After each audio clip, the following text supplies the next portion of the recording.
আসসালামু আলাইকুম, শুভেচ্ছা সবাইকে। ব্যাগেজ নীতিমালার আলোকে সম্ভাব্য কিছু প্রশ্ন আপনাদের মনে থাকতেই পারে। চলুন সেই প্রশ্নের উত্তরগুলো জেনে নিই বিস্তারিতভাবে। ১. শরীরে পরা গয়না কি শুল্ক হিসাবের আওতায় আসবে? উত্তর হচ্ছে হ্যাঁ। আপনার শরীরে পরা, শরীরে লুকানো, চেক ব্যাগেজ ও হাত ব্যাগেজে রক্ষিত নতুন পুরাতন উপহার, অনুদান, কাঁচা পাকা অলংকার বা গয়না, বার পিণ্ড এবং মেডিফাইড বার সহ সকল প্রকার সোনা শুল্ক হিসাবের আওতায় আসবে। ২. ব্যাগেজ নীতিমালা কি 2015-16 সালে সংশোধন হয়েছে? উত্তর হচ্ছে সময় অনুযায়ী সরকারের ব্যাগেজ নীতিমালা অর্থাৎ যাত্রী ব্যাগেজ বিধিমালা 2012 বাতিল করে 2015-16 সালে নতুন ব্যাগেজ নীতিমালা প্রণয়ন করেছে, যেখানে সকল প্রয়োজনীয় তথ্য যাচাই করতে পারেন। আমি সেই লিঙ্কটি ডেসক্রিপশন বক্সে দিয়ে দিব, আপনারা প্লিজ চেক করে নেবেন। ৩. অন্যের দেওয়া অর্থ আনলে কি ট্যাক্স দিতে হবে? উত্তর হচ্ছে স্বর্ণ নিজের হোক বা অন্যের হোক, ট্যাক্স প্রদানযোগ্য বা ট্যাক্সেবল হলে ট্যাক্স দিতে হবে। ৪.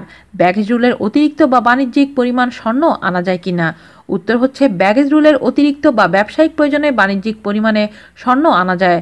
কনসাইনমেন্ট করে বাণিজ্য মন্ত্রণালয়, বাংলাদেশ ব্যাংক এবং এনবিআর এর অনুমতি সাপেক্ষে বাণিজ্যিক প্রয়োজনে সোনা আমদানি করা যায়, পথ খোলা আছে।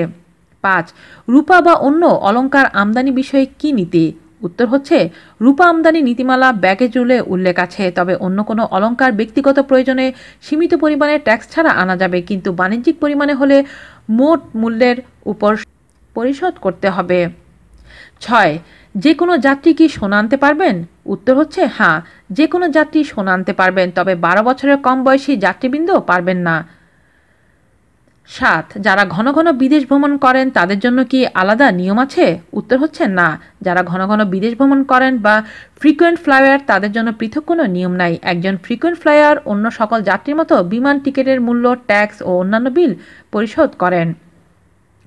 আমদানি নীতিতে তাদেরকে সরকার প্রদত্ত কোনো আমদানি সুবিধা হতে বঞ্চিত করা হয়নি। ৮. ট্যাক্স প্রদানের মতো পর্যাপ্ত টাকা সাথে না থাকলে কি করব? উত্তর হচ্ছে কোনো সমস্যা নেই, আপনি কাস্টমস কর্মকর্তাকে জানান আমার এই পণ্যটি ডিটেনশন মেমো করে রেখে দিন, আমি পরে এসে ট্যাক্স দিয়ে নিয়ে যাব। এভাবে রেখে কিন্তু হাওয়া হয়ে যাবেন না, নির্ধারিত সময়ের মধ্যে ট্যাক্স দিয়ে নিয়ে যেতে হবে। যথাসময়ে না নিলে পণ্যটি নিলাম হয়ে যেতে পারে। ৯. যেসব সোনা বিমানবন্দরে আটক হয় সেগুলো কোথায় যায়? উত্তর হচ্ছে আটককৃত সোনা বিষয়ে কাস্টমস কর্তৃপক্ষ বিধি মোতাবেক ব্যবস্থা নিয়ে থাকেন। ডিএম বা ডিটেনশন মেমোর মাধ্যমে কখনো পরিত্যক্ত অবস্থায় সোনা আটক করা হয়। বৈধ পরিমাণ সোনা ডিএম করা হলে যাত্রী পরবর্তীতে ট্যাক্স দিয়ে খালাস করতে পারেন। মামলায় আটক সোনা আদালতের অনুমতি সাপেক্ষে নিলাম বা আদেশ মতে ব্যবস্থা গ্রহণ করা হয়। কোনো কোনো ক্ষেত্রে বাংলাদেশ ব্যাংকের সাথে সমন্বয়পূর্বক কাস্টমস কর্তৃপক্ষ ব্যবস্থা গ্রহণ করে থাকেন। আর বিস্তারিত জানার জন্য বিমানবন্দর কাস্টমস কর্মকর্তাদের সাথে আপনারা যোগাযোগ করুন। আজ এ পর্যন্তই, আল্লাহ হাফেজ।